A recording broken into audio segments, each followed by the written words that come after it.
Hey, brother! And Derek! Hello! Derek, in case you guys didn't know, is the voice behind all of our quiz shows, and we were talking about The Incredibles 2 this morning, and we're like, man, we're just gonna have you on the show with us. Yeah, Derek also does all the editing of the videos on this channel. Today, we are going to be doing a review of Pixar's latest movie, Incredibles 2, which we all saw together last night. Yeah, right away. Oh my gosh. You know what's been tripping me up the most about this movie is that it's not The Incredibles 2. Oh my gosh. It's Incredibles 2. Yeah. There's no the. It's odd. It's odd. Weird title choice. Right, right. I feel like they could have included it and it would have been fine. I feel like they could have too. It's just a small complaint, you know, right out of the gate.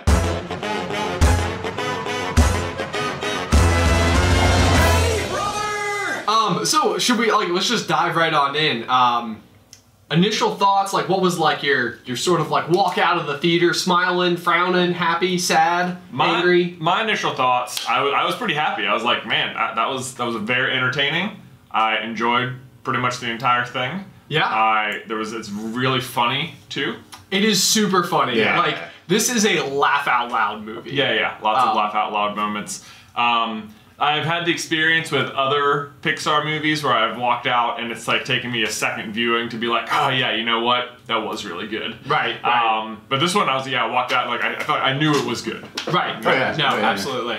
I think that the key word for me was entertaining. Like that was like the way that I would absolutely describe it. Like, There was never any part where I felt bored. Right. Right. Like it, right. Sure. And it's a 2-hour movie and doesn't feel like It's it. longer for Pixar. Yeah. Like, It's their longest movie so It is. far. is it actually? Yeah. That's what I thought, but I didn't want to say that and be wrong. Derek, what were your thoughts? I really enjoyed it a lot. There were bits where I thought that things moved a little fast, like with Winston and how he suddenly, everyone was like on board with the supers and it felt like hours had passed. Right, Yeah. right. I can completely agree with that. It did seem like they start this new movement, and it wasn't super clear like how long Bob had been parenting and how long Helen had been away from the house because Bob got tired. That was my one thing that definitely tripped me up was the pacing or the passage of time because it seems like on her first day Elastigirl stops a train. And then the next thing she has an interview. Right.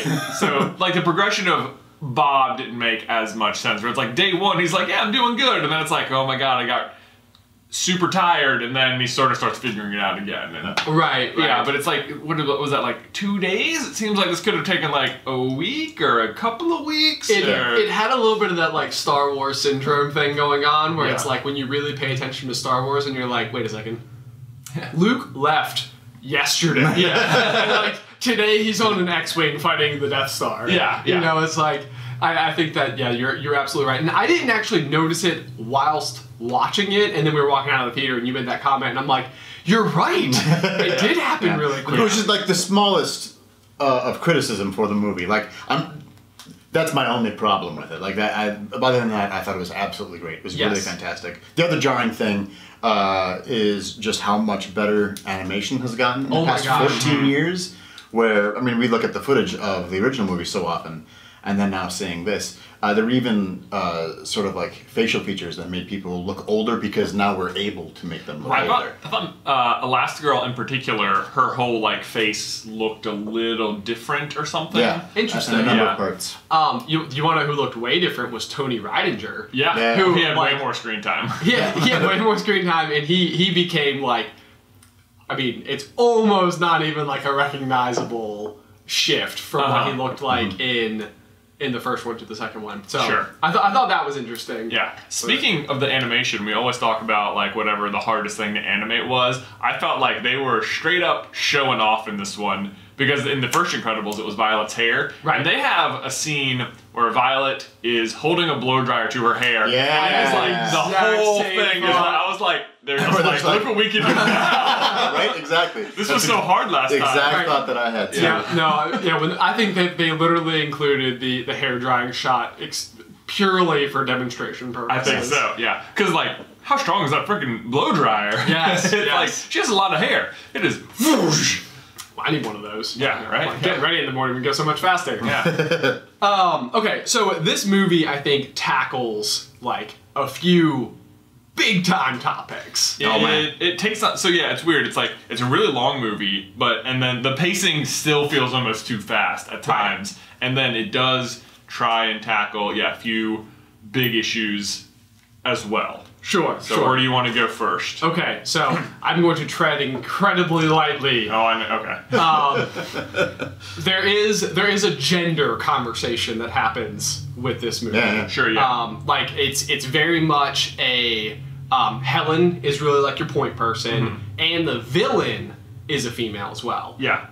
That's like a big deal. You know, that's something that you don't see as often. And there's like a strange amount of power that comes with the idea of like even the female villain. I thought that was cool. It's not even just that. I think it's from the top down, much more female centric in this one because you have Evelyn as the villain and you have Elastigirl sort of stepping into the lead role, but then also you have Void, who's sort of the leader of the pseudo heroes. Would love to have seen more of her, by the way. And then even down to Violet, like. Violet has much more of a story arc than, like, Dash. I felt like they were just sort of like, we don't entirely know what to do with Dash in this movie. It is so true. Yeah, like, you really, there wasn't those, like, key moments. Like, in the first one, like, where they had, like, Dash, like, sprinting across water, and he looks down, and he's like, oh, and he, like, starts giggling to himself. Like, for a speedster, which is, like, such a easy one to make super powerful. Yeah. They didn't use a ton of him. He was more of like comic relief from this. Like even that though, like his role very much was to be like the supporting cast to Violet. Yes. It's like main story. Like he is very much her little brother in this movie. Oh my gosh. You know? Yes. In so many ways. Can we talk about the diner scene? Yeah, that's so good. Let's please. Because the diner scene was one of my favorites. So spectacular. Yeah. The animation on the water through the nose was so that was good. The setup is that Violet gets stood up at her date because at the opening scene of the movie, Tony gets his memory wiped, and Bob is trying to fix it, and he finds out that Tony works at this crappy restaurant. This is such a classic dad move. Oh my gosh. And he's like, I'm gonna fix this. And he brings Violet and Jack and Dash to the diner, and they all sit down, and he's the waiter. And Violet is so just horrified. Oh my god. When the water came out of her nose, that was one of my favorites. But then They caught me so off guard. I know, right? Even that's like a thing that they don't do that to girls in movies. It's always a thing that's happening to guys in movies. Oh, sure. Yeah, I was like, oh my god, they went there. Right, but then like the rest of that scene is just hysterical because Bob doesn't know that he's not helping, but Dash 100% is aware, and he's like, "Where did you get this water?" Excellent tap. That was very clever writing. Yeah. Bob totally thinks this is what a creative solution to come up with. Yes, I have totally figured out the problem. Nailed it. Yeah, Dash is Christmas came early. Oh man. Yeah. Okay. So going back sort of to that, like the gender role idea, we see obviously Helen kind of take off as sort of the spotlight person. Like she's the hero that they've selected to be the point person for this whole movement. But then on the flip side of that, we sort of see like a more classic story with Bob with like the Mr. Mom thing happening. Yeah. This was actually something that I actually thought they did very well in execution because of something Edna says. Like where he goes over to Edna's and he's just clearly exhausted, and she makes a comment where she says something along the lines of like, parenting can be heroic, Bob, when done properly. Yeah. Properly. This is an idea that like I find myself slightly frustrated with at times where in the movement of the real world, where the idea of being a parent could in any way be belittled. Where, where it's like, being a parent is tough. Oh yeah, for sure. So I liked the idea of Edna, who designs, you know, all of this fashion for like top people in the world and specifically superheroes, specifically referring to parenting as a heroic act. Right. Because her definition of heroic is way different than your average person. Sure, right. She works with heroes. Yes, yes, exactly. So I thought that was super cool. And Edna. Oh, so great. There was a perfect amount of Edna in the movie. Like, we were talking before the movie ever came out about, we're not sure if it's going to be too little or if it's going to be too much. I think they nailed it. I think it was great. Dead on. Because they even made, like, those promo teasers, like, where they had all of the fashion moguls of the world talking about Edna and stuff. It's like, do not mater this situation where they just, like, put her everywhere and she's, like, the backdrop for everything. Or alternatively, like, Maz in The Last Jedi, where, like, they, like, weirdly shoehorned that character. It's like, what was that? Why was that character? Union dispute. You don't want to know. Yeah, let's talk about that. Very annoying. But no, so I thought Edna was dead on. Perfect amount of her. Yeah, hilarious. They did. Yeah, they handled her well with the marketing because like everyone loves Edna, so you can put a bunch of her in the marketing. That's fine, but then in the movie, she doesn't like have a huge thing. Right. I love how she's outraged that Elastigirl's not wearing one of her suits. Like, yes. What? No! Like, that's her big beef with everything. Oh, yeah. She's so offended. She's just offended. Yeah. Like, she has, like, the two different, like, motivators happening at the same time, too. Where, like, he brings over Jack, like, potentially for babysitting services. And she's like, no. Yeah. And then she starts seeing the powers and she's like, oh, yes. Oh, man. When he comes back. Well, first off, after he leaves, the line where he's like, yeah, it doesn't seem great, or whatever He's like, I feel like it's okay for some reason. For some reason, it's probably fine. For some reason I'm okay with it right now. This is after Violet's asked. You love Jack with Edna? Yeah, I'm okay with it for some reason. Yeah, that's pretty funny. Oh, man. But then when he comes back and Jack has turned into a little mini Edna. Oh my god, when they're walking, he's like at the lollipop. He's got the lollipop. With the same amount of like sass. And the key code. The little voice thing. He's like, approved. Man. Oh my gosh. Really fun. So much fun. So much fun. After a night. 17 hours. 17 hours. Was it? What? Yeah. Okay, we were talking about this before. The number 17. Okay, this is the third time. Bob says Jack had 17 powers at the end of the movie. Edna says she had Jack for 17 hours. And then we had a third one. Then Bob sleeps for 17 hours. Oh, well, that makes sense because that's how long I had. Okay. Right, okay. So maybe those two are connected. Right. The time. But it's still a very weird, arbitrarily large number. Right, yeah. They're using the number 17. It's definitely like a number that, they reach to almost that's typically more of like an exaggeration. Like, I hit 17 stoplights on the way here. Yeah. You know, it's like probably not 17. But, we'll have to look more into that. Mm-hmm. Yeah. Mm-hmm. Yes. Let's see here. Moving on. Oh, okay. So the other big question that there's an amazing conversation. I'm pivoting hard from what we were just talking about. The other amazing conversation that this movie has is what is more important, the inventor or the seller? Yeah. And like for what people may offhandedly refer to as like a kids movie, this is like this is a bold conversation. It is. Yeah. I thought it was cool, and I thought it was super interesting to watch it sort of carry out between Evelyn, who is the inventor, and Helen, who is like becoming super buddies with her because I think she is sort of like getting that, I don't even know, like girl power thing. Well, I mean, they both have this thing where they're used to being sort of in the background a little bit. Yes. For Helen now, she's in the foreground. Right. Which is an adjustment for her. But that they both have, their husband and then the brother that's kind of a little more front and center. Yes. And then they're a little bit behind. Mm-hmm. They were bonding over that. Absolutely. And that conversation we were talking before is like such great writing. It is. Yes. Oh man, I loved it so much. Yeah, because they disagree on what it is, but they're like bonding over like it's like a friendly disagreement about like what's it gonna be? But like realistically, it's like this is the divisive thing that like the crux of the movie a little bit. So on that topic, I mean, like, so Helen kind of backs it up and she's like, selling is more important. Like, it's like you can have a great idea, but unless you can get it out there, like what matters is what the people are ultimately buying. Yeah. This is sort of an interesting conversation if you go back to like Edison versus Tesla. Yeah. Like, alternating current versus direct current. It's like one was actually better and more efficient, but one was sold better. The other guy's a better salesman, and then once all the infrastructure, all of the power lines go up, you can't switch it. Right. You know, like, so now we can literally know that there is better electricity in the world that we can't use. We can't use because it was not sold well. So, for the sake of that argument, it would go to show that selling could be more impactful. Well, I think ultimately, you know, both are important, and you need to have both. Oh, for sure, absolutely. And that was such a great conversation between the two of them. It was. It was super smart, super uptick.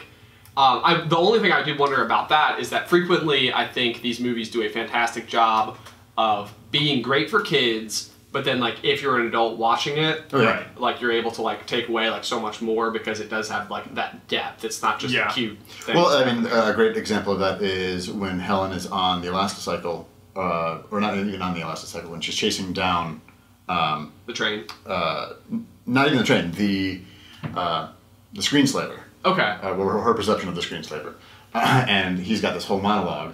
But it's this action scene otherwise. Right, that, you know, is perfectly entertaining if you're not listening to the words, or perhaps if the words are going above you. Okay, I'm so glad that you actually brought up that scene in particular, because for me, and tell me what you guys thought, that was one where I thought the screenslaver, what he was saying, makes him a super relatable villain. He sort of like, you get like that Thanos feel about it, where it's like, does he kind of have a point? Like, am I agreeing with the villain? Right. And you miss some of it because there's this crazy action scene happening and there's like explosions and noise and the motorcycle moving and everything.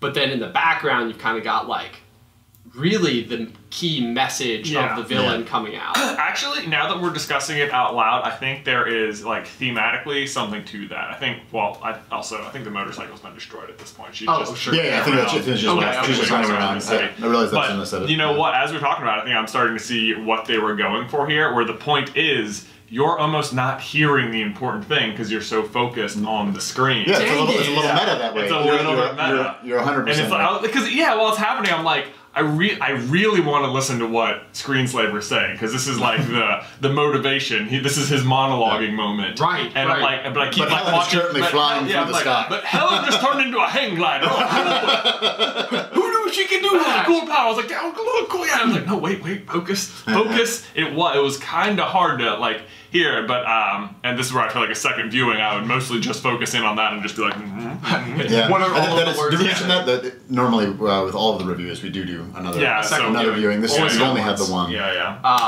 That's fascinating, and I feel like I had it as a complaint, and now I'm like, I walked right into the trap. Yeah, right.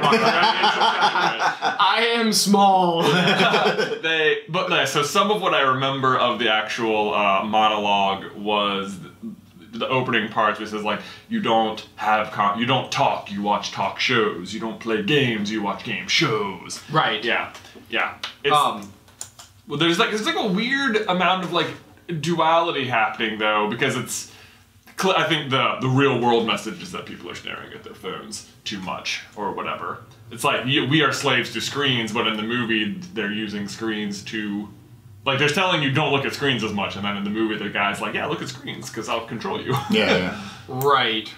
Well, was that at all kind of like mirroring even the key process that they were doing, like by trying to almost like raise the supers up specifically to destroy them, like in the same sense where they were like, your addiction to screens is what's going to allow me to break you from it. Right. Like, because I know you'll be watching that's how I get you to go past it. Sure. Like, because that's sort of what she's trying to do with the big picture. Like, what was her actual goal here? It's almost unclear. I guess she has two goals a little bit. Like, on the one hand, she wants, like, she's like building the supers up so that they're like at the spotlight, and then she can like as soon as they have like approval, she wants to like force them to take like absolute power and like make everyone hate them permanently. Like, here's why you can't do it, because if you rely on the supers, they'll just rule everything. Right. Like, so what she's trying to do, is put them in a position to where you trust them at their absolute max, where everybody's watching them, where it is the center spotlight specifically, so that then when they turn, it's like all eyes were on it. Yeah, everyone was watching, waiting, and more undeniable than it was previously. Right, and that's when I think the trust just gets completely broken, and that becomes the ultimate downfall, sealed, done. You know, Super's not coming back. Right. It's like the literal opposite of Syndrome's plan, where he wants, like, to introduce danger so he can prove himself. Yeah. Yeah, that's an interesting point. Yeah. There was another weird reversal of the episode, the opposite of Syndrome, or like so at the beginning of the Incredibles 1, you see Bob stop a train with his bare hands, and it's like, oh, cool. But then that ends up being like one of the things that, like, everyone on the train sued Bob. Right. That's like one of the things that they're downfall. And then literally Helen's first day, she saves a train, and it's like, oh, everything's great. Right. You're like, well, that's weird. Like, why is Bob stopping a train? Like, this thing that stops it. Why is Helen stopping a train the thing that saves it? The whole scene where she's telling him about the train saving is just hilarious. Where he's like, yeah, it's great, honey. I'm super happy. So, you're amazing. Good. Let's check the TV. Oh, every channel? That's good. That's good. He's just so... Okay, I want to talk about two things. Okay. First, let's talk about... First, the inconsistency in Mr. Incredible's strength. Oh my god. It's a little weird. I didn't realize this until you guys were talking about it earlier. It was slightly jarring. I think it's like one of those moments like where you break from the magic just briefly. One of them is in the beginning of the movie when they're fighting the Underminer, and it's like this like mole guy is going punch for punch with Mr. Incredible right now, like with his jackhammer fist or whatever. All together, it just doesn't really seem like that would be a matchup that everybody would tune in and pay pay-per-view prices to watch. You know, like that's not exactly how I imagined that going. And we can circle back around to that later because they totally don't catch him and he gets away. Yeah. Oh, I know. It's like Underminer is still at large. 100% expected Bob Parr to bop him on the head and the Underminer just be done. Right, that just to be the end of that. Yeah. And I think that probably a huge portion of that was specifically so that they would come in, break a whole bunch of stuff, and then not have actually saved the day at all. Like when they're in like the little room and they're like, we have insurance on the money, we have the infrastructure in place to fix these things. We would have been better off if you guys did not help at all. Did you even catch the villain? No, you didn't. Yeah. And then I think they make a comment about insurance. Yeah, where like, Bob worked. Yeah. Well, like that's when they're pitching Frozone and Elastigirl and Mr. Incredible. They're like, oh, and we have insurance. And they're like, let's not test the insurance. We'll pay for everything. Day one. But they do the exact same thing. That, I think, was the that little conversation they have at the police office is then like doubled down on later because they're like, if you hadn't done anything, like we have a system in place. The bank was insured. The bank was insured. Yeah. Like everything was fine. You know, if you weren't there, things would have been better, and you didn't even catch the guy. And then the same thing happens later in like Evelyn and Winston's backstory, where it's like their parents die because they relied on supers, and it's like we had a thing in place. If you went to the safe room, you would have been fine. You wouldn't have done it, but you like wanted the supers to be relied on, and it's a bizarre theme that does carry over from the first one is this idea of insurance. Yeah. Like, which is super odd. You're exactly right. Like, where it's like, no, we're going to rely on the thing. It's like, no, use the insurance policy. Go be safe we know it's safe. We have thought about this. Right. Yeah. You know what? This is just a minor afterthought. I kind of wish, like, when they're telling the backstory, how their father had direct phone lines to Gazer Beam and Vironics, and they called them and they didn't come. I really, really would have loved it. They said it was like the day after Supers had been banned or whatever, which is the reason they didn't come. I would have so loved it if the reason they couldn't come was because Syndrome had killed them. You know? That would have carried it over. He ends up sort of influencing the plot of this movie. So that would have been crazy, yeah. Like, so you could see, it's like, it had been a few months since the Supers had become illegal, you know, and then that's like when Gazer Beam goes missing. But I guess we know that Gazer Beam goes missing within the events of Incredibles 1. Right, at the very least. So, yeah. Definitely not the reason, but that would have been cool. That would have been cool. That does go into Evelyn's like real MO, where she just talks about people needing to take care of their own issues and problems. Right. Instead of relying on the supers, for example. Like, her parents had a safe room Right. Like, why not just go to the safe room? Yeah. Even when she's explaining it, you're like, why didn't you just do both? Like, yeah. why are the phones in the safe room? That's a fair point. Like, how dumb are you? It seems like a safe place to put them. Yes. Other than, I guess, he liked showing them off to his friends. I guess so. Maybe that was part of the issue, was a degree of like hubris involved there. Sure. I suppose. So the other thing we were talking about, though, before we kind of went down that rabbit hole, was Mr. Incredible's variable strength. The other time that it really annoyed me is on the ship when the guy who could, like, you know, crunch stuff. Yeah. I think his name is Crunch. Crunch, yeah. he like tangles a whole bunch of pipes, and you see like Mr. Incredible just like with the strength of me trying to like pull him out of the way.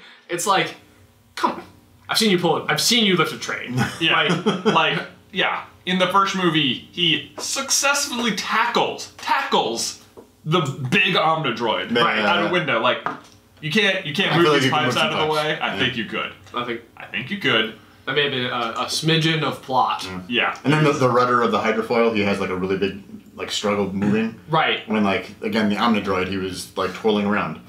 Yeah. Sorry, seriously, I thought about that. I thought about the moment that Dash like presses the button like a little bit too quickly. And it's just like, and go. And like, he's just underwater all of a sudden. Yeah. Dash pushes a lot of buttons in this film. He does. Literally like physical buttons and also like violence buttons. Yes. Oh my god, the sibling rivalry is just so fun. Great. Yeah. freaking hysterical. They do a very good job. I don't think we've talked about, speaking of all the siblings, I don't think we've talked about Jack very much. Oh my god. At all. They did so well. Yeah. They did. I think they said he had 17 powers. I think I counted 13.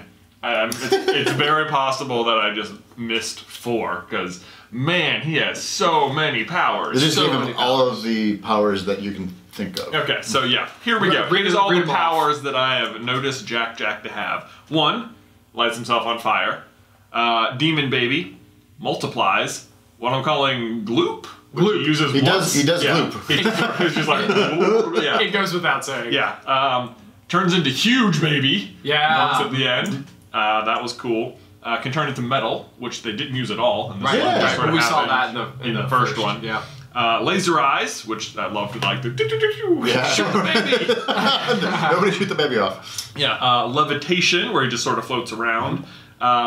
Metamorphosis in general, where he just poofs into like Edna space. Yeah. Where he's like this weird biomimicry. I can just turn my body into whatever. It's cool. Don't worry. Phasing, where you can walk through walls. Dimensional teleportation, where he's just slightly different than the phasing. Yeah, different. Not walking through walls, literally just teleporting then. Right. I'm saying overall strength, because he seems extra strong for a baby. There's at the very least, I guess it's when he's like Jumbo Baby, but like when he's like running through the walls, he's running through the walls. Right, yeah. So at least strong enough for that. And then I wrote down sneezy takeoff. He does have a sneezy takeoff. Yeah. Now you would think that would not be classified as a skill necessarily, but I think we literally had a super in this movie called Reflux. There you go. Yeah. He also has telekinesis. Oh. Because he moves he moves the goggles off. Okay. Yeah, and then also the trash can. Yep. Oh yeah. That's the whole fight with the raccoon was spectacular. So good. It was. The raccoon does a pretty good job. Yeah, right? Shockingly good. I love the shocking. He has the electric storm. You're right. Okay. Oh, impermeable as well. Like one of the things Bob specifically says when he comes out and finds him fighting with the raccoon is like, not a scratch on you. Oh yeah. So what are we up to now? Now we're up to 16. 16. Right, okay, so we're almost there. It's conceivable there were 17. Yeah. There's probably something we're just not counting that counts. Yeah. So Jay, as a parent, if you found out that Luke had powers, Just one. How long would it take you to tell Beth? I think you are telling her immediately. Immediately. So how do we feel about Bob not telling Helen? I don't really know why he doesn't. Yeah. I don't know. I just feel like she's already got enough on his plate. Or like, I think that if she found out that Jack had powers, she would want to come back and then like help parent, because she would probably. I think that Bob thinks that she would think that he couldn't handle it. That makes sense. Sure. Speaking of the conversation about the high tops. When Dash calls his mom while she's mid-pursuit. Hot tops, it doesn't know where they are. Don't call your mother! Yeah, he's in the background. Hey, Mom. Dad told me not to call you. And then she's like, literally just out of the train. She's like, did you check under your bed? Okay, see you later. Oh, man. Yeah, they were able to tuck in a lot of really good humor. Yeah. Everywhere. All just the little family moments. Right. Yeah, absolutely. Yeah. Speaking of not telling people, Rick Dicker still doesn't tell them about Jack Jack's powers, and he still knows. Yeah. Oh, yeah. That guy. What was he even doing? I don't understand his job at all. I thought he quit. Rick Dicker, okay, so this was like of course there was like the Evil Endeavor thing, so like I think everybody sort of was like, kind of, if you are anybody who does look at this stuff prior to the movie coming out, that was not shocking for you. I don't even know that it would be shocking for you if you didn't know. Oh my gosh. That's because in every single... I'm going to go back here to prove a point here. Every shot may as well have been framed like this, where she's like... Oh, she's just like... It's like, I'm not the bad guy. We're going to play a game real quick. Can you spot Evil Endeavor? Yeah. I would have loved for them to have... you mentioned this a little bit. For them to red herring... Winston way more. Oh, yeah. To make it look like he was up to something a little fishy, just a little bit more than they did. Someone. Yeah. Right. And yeah, that's or the just thing. like... Well, and like his enthusiasm about the thing is like you keep reading it as fake. Like you keep thinking he's got an agenda, and it's like, nope, he really just loves superheroes. He's just totally in on it. Thinking all the theme songs, which was freaking hilarious. God, what was my thought here? Where was I going with this before we tangented? I don't know. I did expect or not Frozone. Rick Dicker. Oh, Rick Dicker. Okay, sorry, I'm back. So Rick Dicker, I think that they made a comment at one point in time, like when Frozone first gets the card, and so he becomes aware of the Devers. Yeah. He pitches it to Bob and Helen as if he was trained by Rick Dicker. Like this is someone, or maybe it was his father was trained by Rick Dicker. It's like this is somebody that like we can trust because we trust him. That to me was like oh man, I know what they're gonna do here. Like, of course we trust Rick. And then the whole thing kind of goes underground, and he sort of's got like the Hawaiian shirt on, and he's like, I'm packing up my bags, it's all over. And it's like, oh no, it's not all over. You're packing up your bags because you're about to show up at the end as the screenslaver. Yeah. That would have been a twist I was not expecting. Oh yeah, I would have been like, whoa, didn't see it coming at all. But because they give him that screen time in the beginning, like... Yeah, they really just have him in there to wipe Tony's memory to create all of the Violet conflicts, basically. Right, which almost seems like there probably could have... Like, I am not sure that the shortest path between Violet having issues was an entire scene about wiping his mind because he saw her in the first movie without a mask on and then knew, and we need conflict between Violet and her dad. Like, all teenage children have conflict with their fathers. Like, we don't need to go through these like 97 hoops to get there. Yeah, that's important. So, otherwise, Rick's involvement is, even like his conversation like at the motel as he's like dropping him off, it felt cryptic to me. It felt like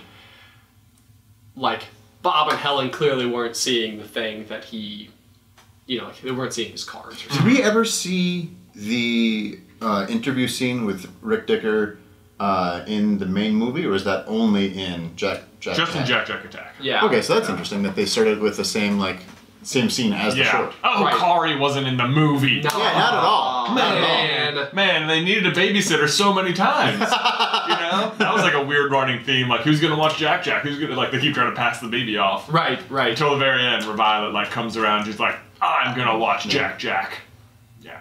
That was I felt like that was maybe a smidgen cheesy. It was a little. Yeah. It was a little over the top. Right. Like it didn't necessarily seem like the big, breakthrough moment is like, no, I'm not gonna go. I'm gonna stay here instead. It would have been more of a breakthrough if it had been Mr. Incredible who said it. Yeah. But it was like, they're like, Bob, we need you to go down and move the rudder. And they're like, okay. And then Violet's like, wait, Dad, someone needs to stay with Jack Jack. I'll do it. And you're like, you didn't need to stop him to tell him that.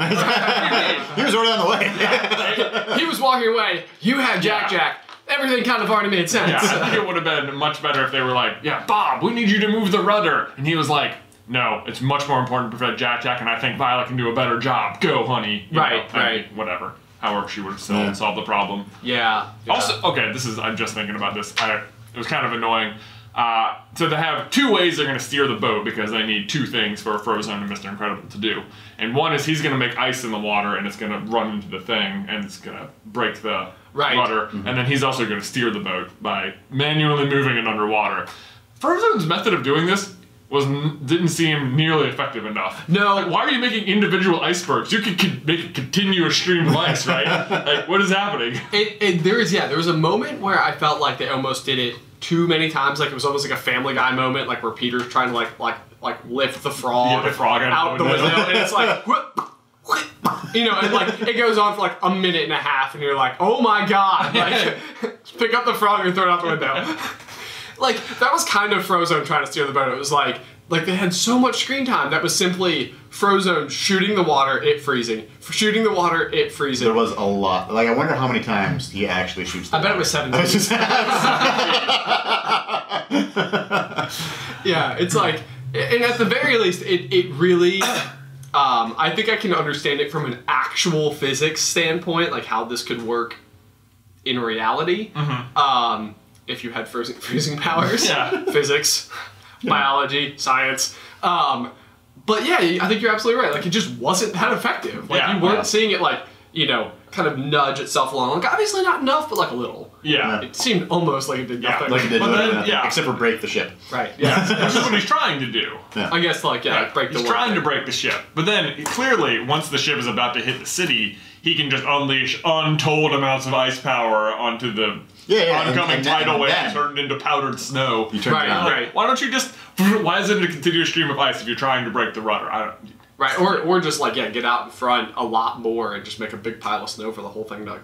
Yeah, why don't you make a big... An iceberg. A powdered iceberg. Yeah, but if it's a hydrofoil, right? So it's like partially above the water anyway, so I feel like you could have just done the same thing that he travels on when he's like doing surfing. Yeah. You could have just surfed the whole thing around. Just turn it around. Huh. So, yeah.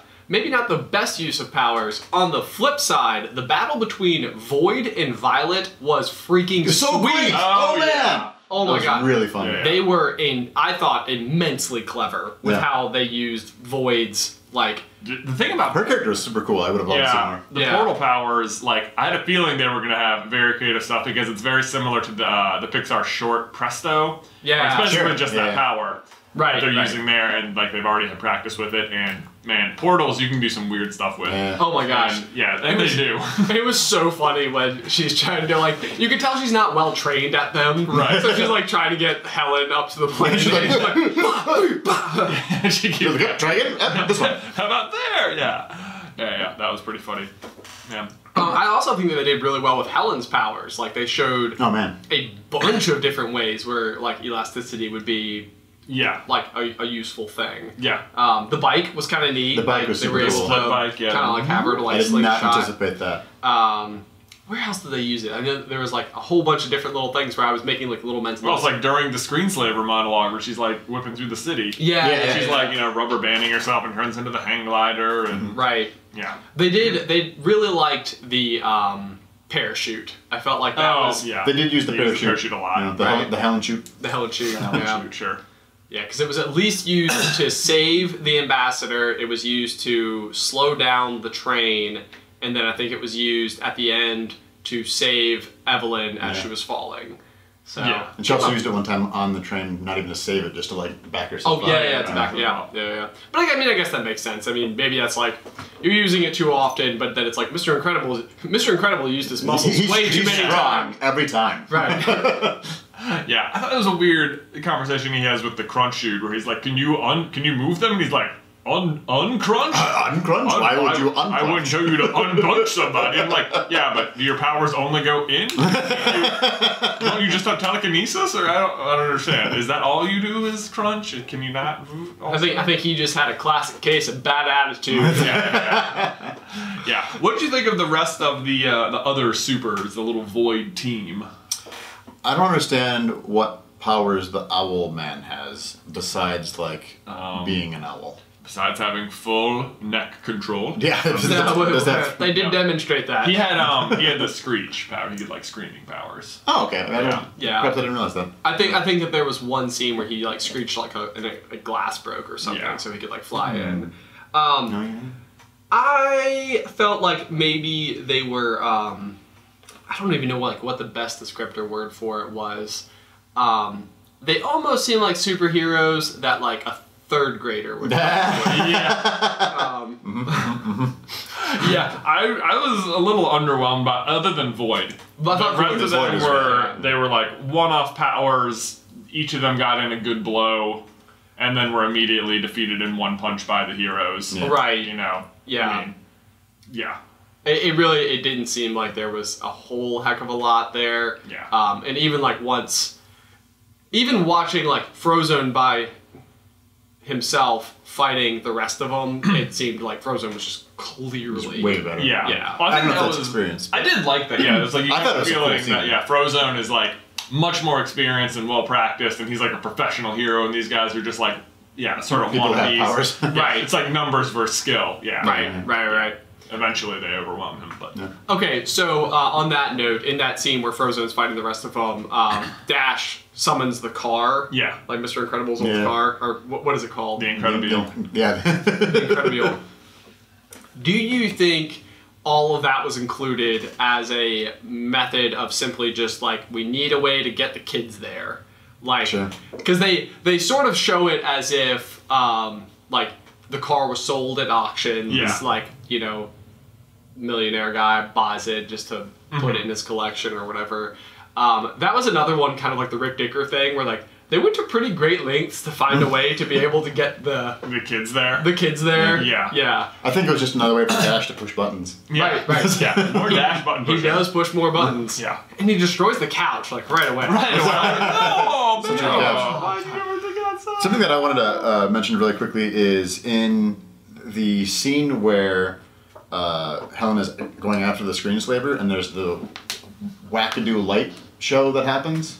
Oh, like in the room? That was so cool. Yeah. And like, I don't know if that was like an animation thing, because like, we always talk about like the hardest thing to animate. Right. And maybe it's just me and my ignorance of not being an animator, but that seemed like must have been challenging. It felt complex. Yeah. And yeah, no, I thought that was a pretty crazy sequence altogether. And it was like, I think it helped aid the idea that this controlled, otherwise pizza delivery guy, which by the way, totally called. Yeah, they called it. Pizza delivery guy was screenslaver. Could go toe to toe like with Helen, because like Helen continuously has to like shield her eyes. So that was sort of cool altogether. Like it made it so you had someone who really is just a stick figure, you know, like no power, no anything. Right. Yeah, we'll come back to that. Yeah, I thought the room itself, was super clever. Like, how do you force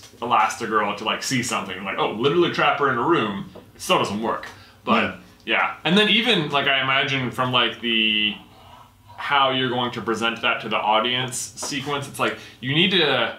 They're stuck in the room, so there's no way you can't get the flashing lights, but like.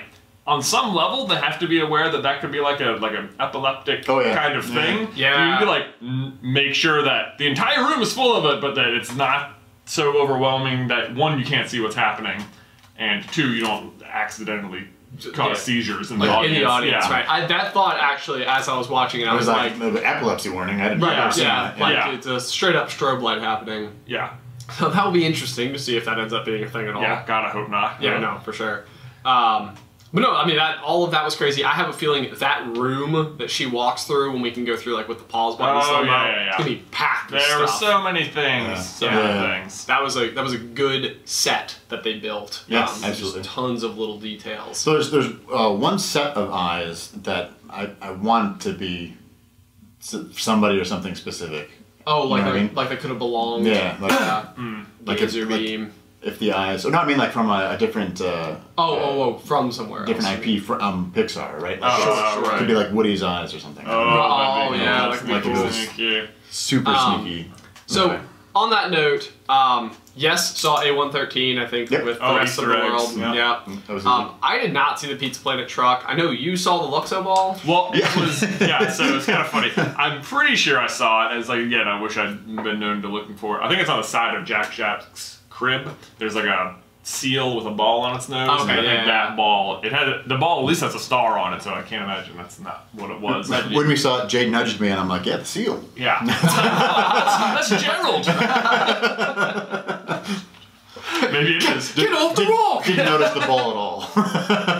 Yeah. That's amazing. When he puts Jack Jack in the crib, then he's like... Yeah, he puts books on top of it. The books. He puts the books down so gently. Yeah. That was my thought. I was like, well, it's going to make noise. And then it's like, oh, no, I see what you did there. Very gentle placing of books. You know, I just realized Jack Jack has such a fascination with TV, which is kind of a sort of central to the theme of the whole thing. They did, and I would be curious. There's a lot of TV, and all of the TV shows, I think, are showing real television shows. The Johnny Quest. Where it was like Easter egg. Yeah, that was very interesting. I don't know if it was a particular episode that meant anything to the plot or what. Oh, that would be curious. Yeah. Or if it's just or if it's just Johnny Quest. Some animator just really like Johnny Quest. I'm going to throw this in here. You mean we can do whatever we want? I have an idea. There we go. Childhood, here we go. Yeah. It was interesting to see animation within the animation. Yeah. That was super cool. So, I guess probably to maybe wrap if you guys don't have any other thoughts. Let me go through my... not super big deal, but once again, not a super villain. Oh yeah, true. I mean, she manipulates other supers to fight for her, but once again, not a super villain. That's always good, especially because obviously against so many supers, it's like how do you have a villain that's formidable? Technology. It's a good way to do it. And it was neat that they were able to do it in such a way because the movies take place in the 60s. Yeah, 50s, 60s. Yeah, somewhere in that range. Because it was still adding this emphasis as to how much people were staring at screens and how much people were stuck on this thing when back then it hadn't even met a tenth of what it would ultimately become. Yeah. Johnny Quest wasn't on TV in the 50s. Ah, interesting. What's that word? Anachronism. Anachronism, yeah. I love that. There you go. Interesting. Maybe some theory building to be had there. Yes. Where do you have it ranked? Do you have to say more? Ooh, okay, sure, let's see. Where does it... I think it is, at the very least, the best Pixar sequel that isn't a Toy Story sequel. Okay. For sure. But then I also think it's better than Toy Story 2. Maybe not 3. Okay. Bold statement. I think I can agree with that. I was trying to figure it out. And I think at the very beginning of this, I said that I thought the movie was incredibly entertaining. Yeah. And that's exactly how I felt about it. I was I really enjoyed watching that movie. But I think movies like Inside Out ring with me longer after watching. Sure. Where it's I can't stop thinking about it. Yeah. So I'm thinking that this for me will fall into Incredibles is my first. I'm thinking that this would fall for me somewhere around 5, 6. Yeah, 6 or 7-ish. Yeah, that realm. Yeah, I'm not sure. Yeah, Inside Out, Toy Story 3, Incredibles, WALL-E. All the ones that can really tug at your heartstrings a little more. This one did not do as much of that. There was certainly a lot of when watching this movie, I was like, man, I can't wait to have a family. Right. But there was never that heartstring moment. Oh, I had one. You just get wrecked. Yeah, I had one when Violet is understanding and seeing how hard Bob had been working to try to help. Sure. That one, and they towed it off at the end, where it was this, oh my god, I'm about to start sobbing right now. And then they had a little kick of comic relief right at the end of it. But that moment for me was one of those because I feel as a kid I had a couple of those moments where you could see your parents break from being a parent and maybe understanding a little bit more about what's going on, and it's whoo, I don't know, that felt heavy. Fair. Interesting. So on the other hand, I feel I got more emotional heartstrings from the little short beforehand. Yeah, we didn't talk about the we shirt. didn't talk about Bayo, the little dumpling short, beforehand. It was. Oh my gosh. Man. I was watching. I was like, if Beth was here, she'd be crying. That one, I look forward to seeing that one again. It was weird. Oh yeah, it was a little bit of a fever dream. I think it'll be better knowing the ending. Yes, going in. I agree. Right. Yeah, because you're like, what is happening? What is happening? Like, she just ate what? Yeah. What? Yeah. When that becomes like the big, like final fight, and like that's how it ends. It's like, what? What just happened? Huh? Yeah. So that was interesting. Interesting. and then like immediately hyper tear jerky. Yeah, and then like, oh, I see what's actually happening. Right. I wonder. It's a metaphor. You're so smart. It really happened. Right. They were actually eating donuts? What? I'm some not type sure. of pastry? I feel like It's some type of definitely pastry. like a Chinese, hot dessert. hot bun. Yeah, as it were. Yes. No, I thought the funniest by far was like when he like went to play soccer and he like had his hit in his head. His head just smashed in. So good.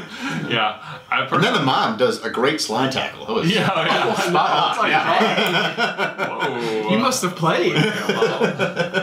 I love when she goes into his room when he's a teenager. So he's on the phone. The way they animated his mouth, he's just like, ah! I don't know. I can't recreate it because I'm not a dumpling. That's why. We're all. That's the only reason. We're all dumplings. Yeah, we're all someone's dumpling. Yeah. That could be a T-shirt. Yeah. We're all someone's dumpling. We're all someone's dumpling. Hashtag love you, Mom. Hashtag Happy Mother's Day. Oh, man. Well, I think that about covers everything. Let me go through my notes. Oh, well, okay, I'll say, we sort of touched on this. I just want to highlight it because I really liked it. When Bob and Helen are having the conversation in bed about who's going to go, like, how he's, like, accepting that she has to go do it, and it's going to be her, not him. It's like this, like, his internal struggle is so like, great. You will do. You're gonna be great, honey. Just as good as me.